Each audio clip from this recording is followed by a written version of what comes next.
Are you thinking about buying your first home? Well, I have a home buying checklist for you.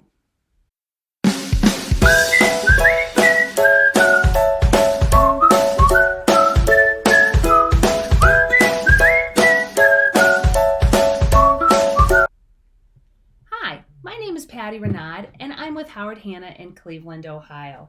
And I have a home buying 101 checklist for you. The first thing people need to do when they're out looking for homes is know what you can afford. A lot of people like to get on Zillow and Realtor and look at all the nice houses and think, hey, I think I can afford that. And while there's a lot of great websites out there and mortgage calculators, and you may think, oh boy, I can afford that payment, until you sit down with an actual mortgage loan officer, you really don't know. In some cases, you might be able to afford more than what you thought because of different programs that are out there, or you maybe need to scale it down a little bit and have a little less of a payment. So the first thing you need to do is go to either your local bank, your credit union, a mortgage broker, and talk to an officer and get that pre-approval. And while we're talking about different places to get pre-approved, let's talk about that for a minute. And let's talk about the difference between a broker and a bank. So if you go to your local bank, whoever you bank with, they probably offer mortgages, and that's probably a great place to start. Most of the banks, especially here in Cleveland, like Huntington and Key Bank, they have a lot of great mortgage programs out there that are very competitive and have very great rates. So that is a great place to start. Now, a broker is a mortgage company that deals with a wide variety of lenders, including banks.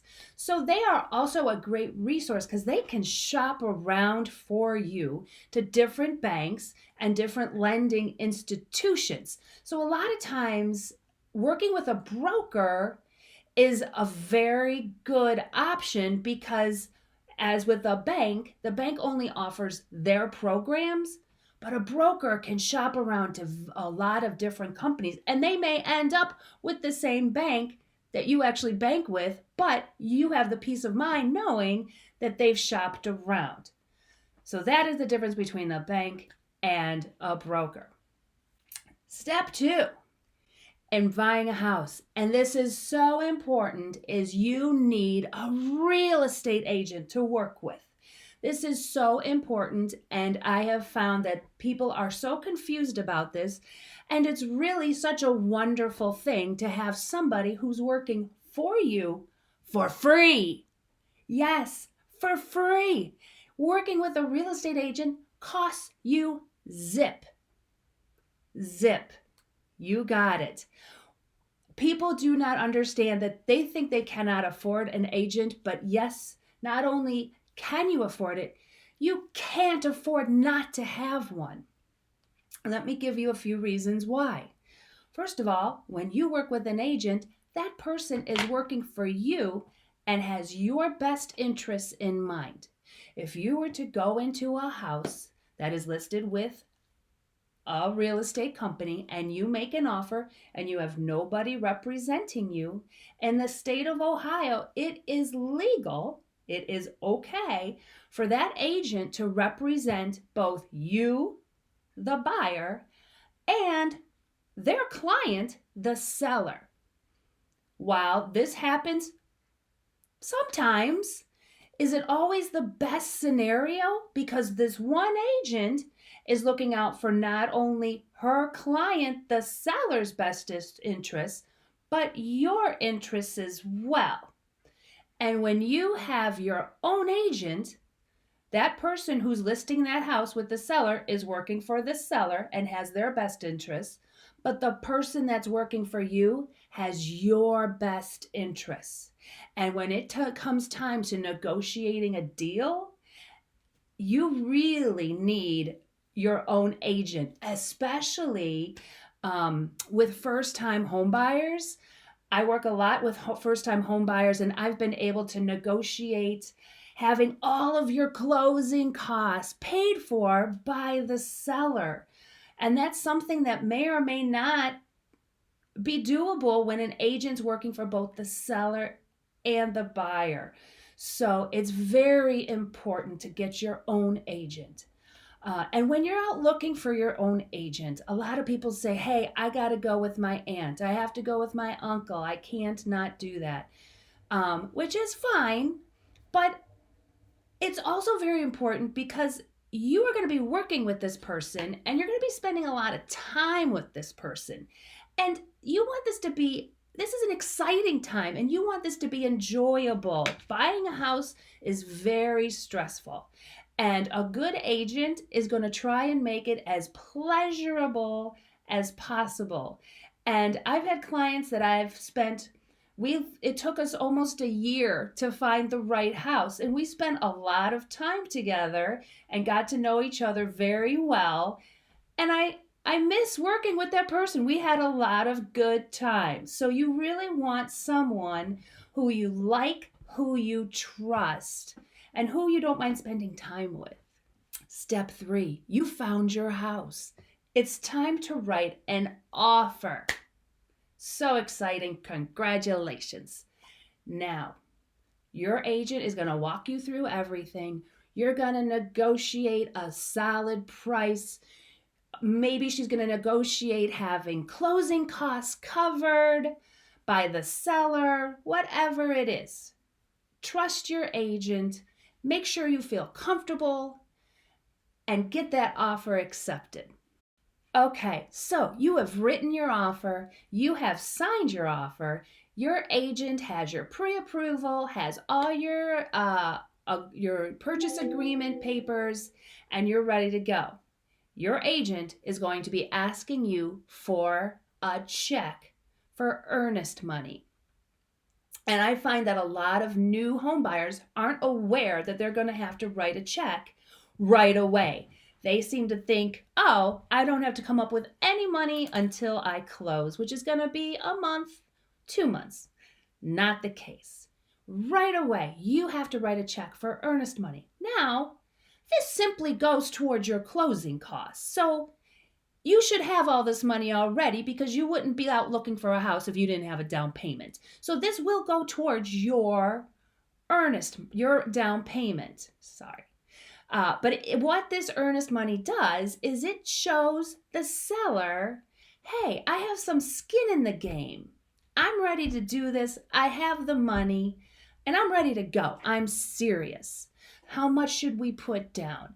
And a good rule of thumb is you should put about $1,000 per $100,000 of the price of the home. So if you were buying a home for $100,000, you should write a check for $1,000. But just know that check, because you're writing it to Howard Hanna, and what your agent will do is she will take a picture of it and send it to the listing agent, and then she will turn it in. Once your offer is accepted, she will turn it into her office, and it will go into an escrow account, non-interest bearing. You won't be making any money on it, but it will sit in an escrow account until you close, and then that will get applied to your down payment. So right away, no, and it will come out of your bank. So you need to know that up front because pretty much every new buyer I've ever worked with freaks out when I tell them I need a check for $1,000. So just know that up front. Okay, your offer's accepted. You're ready to go. What's next? You're going to call your loan officer. He's going to get going on your loan. Number 2, and this is the next day. The next day, call your loan officer.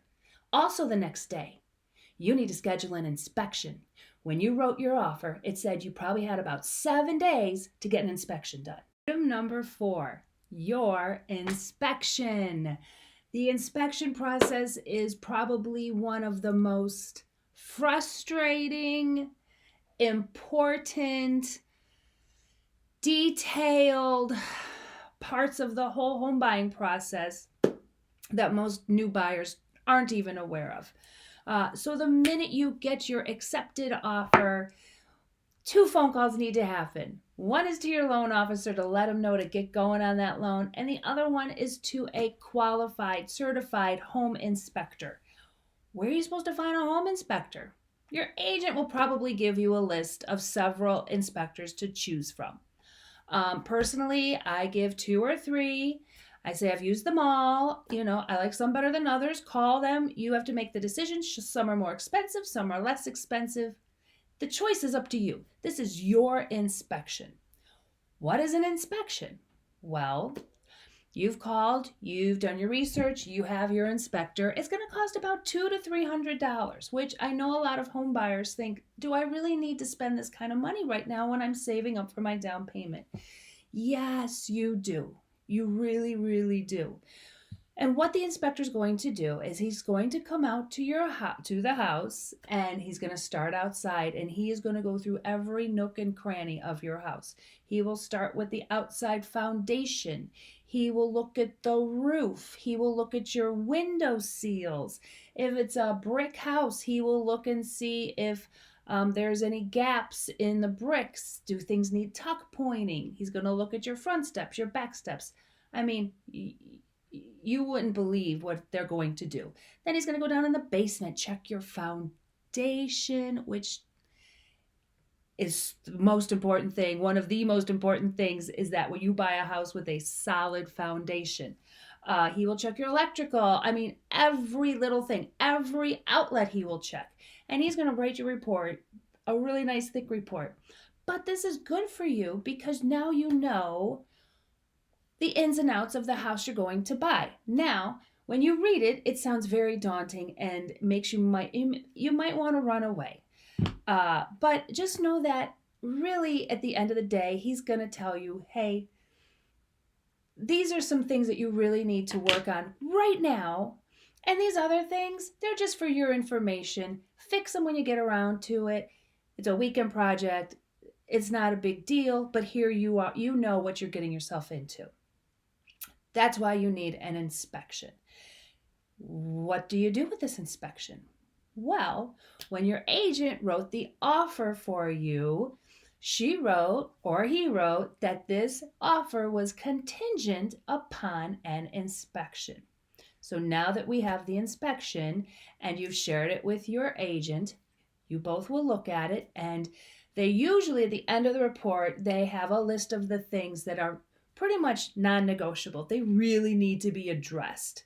And usually, a handful of things. Some are better than others. I've had some that are this long, some are this long. And then you and your agent need to decide what you can live with fixing yourself and what you really need the seller to fix. And then what happens is your agent will write up a form called the removal of contingency, and we like to call them the ROC. And what that does is says, we will remove the contingency if the following items are met. And that's when another point of negotiation happens. We may say, okay, we're willing to pay to have this and this fixed ourselves, but we really need the seller to take care of these 3 items. And then what happens? Your agent will send over that ROC to the other agent, and then they will decide if they agree with those terms. And sometimes there's some back and forth, just like within the purchasing of the house, the purchase agreement. This is the second step of negotiations. And sometimes the parties can agree right away, and sometimes it goes back and forth for quite a while, especially if large things need to be taken care of. So this to me is probably more important than the first offer that's being made, because this is now a house. You are starting to get emotionally invested in this house, and this could make or break a deal. So this is so important. And the last thing you want is to go into a house without an inspection and find out a year down the road that your foundation is crumbling and your house is falling in. So it's very important to have that inspection done and to come up with just a couple $100 for your peace of mind and to know that you have a solid house. Okay, item number 5 on our checklist is to know how long this whole process takes. From submitting and getting your offer accepted to closing on that last day and getting your keys. When you write that offer with your agent, the dates are very important, and your agent's probably looking at her phone, counting weeks. Rule of thumb, and this depends on the time of year too. If it's a busier time of year, it might take a little bit longer. But a lot of times I'll even call the loan officer if I'm hoping we could get it. Let's close in 4 weeks. I will call the loan officer and say, hey, Jim, what do you think? Can I get this done in 4 weeks? Because for different loan programs, there's different time frames. So, and I will have already had that pre-approval from that lender. So I will already know who that lender is. And a lot of times I will call that loan officer and say, this is what we're offering. And a lot of times, especially with new home buyers who are doing special programs for new home buyers or different kinds of programs, there's some stipulations, and the loan officer will tell me from the beginning, hey, don't write an offer without talking to me first, because there might be income guidelines, different sorts of things. So I usually always reach out to the loan officer and say, hey, what are my closing dates? But typically it's between 30 and 45 days. And sometimes, because it's like I said before, a contract is two people agreeing on something and then signing on it. You never know. Maybe the seller has kids in school and it's March and they don't want to move till June, so they want to have a longer close. Or maybe you want to have a longer close, or we really all want to have a shorter close. So there's different things that will determine how long it all takes. But typically it's about between 30 and 45 days. So when the process first starts and you have your loan application with the loan officer, you're probably going to be talking more with the loan officer at this point than you will with your agent. Your agent will be checking in with you and checking in with the loan officer. But really at this part of the game, you're really going to be spending most of your time with the loan officer. He's going to be asking for pay stubs and tax returns, and maybe you had to pay off a credit card. He's going to want that statement. So at this part of the game, while things is going to be kind of slow until about the week or two before close, and that's when you're going to start to really hear from a lot of people. You'll be hearing from your agent. Have you heard from the loan officer? Have you heard from title? You're going to hear from the title company. And the title company, they're the ones who will organize the closing. They will get with the loan people. They will get with you. They will let the agent know. And when everything's good to go, the bank, and you've gone through final underwriting, the bank or the mortgage company will issue what's called, and this is our agent's favorite 3 words, clear to close. And when the bank sends out that clear to close, that tells the title company that they can schedule a closing time with you, where you will go and meet with the title people, and you will sign away and buy that house. And that's when you will need to write a check, and they will tell you what you need to bring to that meeting in order to close, and it will be a dollar amount. And this gets important because it's going to be different every day, because you're dealing with things like taxes, proration. So that's why it gets kind of crazy at the end, because of those different prorations. And that's why it's hard to say it's going to be exactly this, because it's going to be a few dollars up or down depending on these different prorations. So that's that. And then you sign, and typically you will sign on one day. Most of the time, clients, because they're working, they sign after work. So the house isn't officially yours until that title company goes and submits all of your paperwork with the county and files it all. So typically the way, and if you read your contract, it would say you're going to sign on one day and then it will close the following day. There are some instances where people have been able to sign in the morning and then it gets filed in the afternoon, and you can do it all in one day. But usually you sign on one day, and then the very next day, the title people go down to the courthouse and they file your papers, and then they go back to their office and send out an email to all the parties that this property has closed. And then the agent gets to call their client and say, "Congratulations, you have a house." And then they will most likely meet you there and give you the keys. So that is how you buy a house. It's a scary time, but it's also so exciting, and it's something you're probably going to do a few times in your life. So the more you know, the better. Again, my name's Patty Renaud, and this is my channel. Again, I have a free home buyer's guide. Just click the link below. And if you like what you see, I hope you come back and subscribe. I am going to be talking all things Cleveland real estate. So I hope to see you again. Goodbye.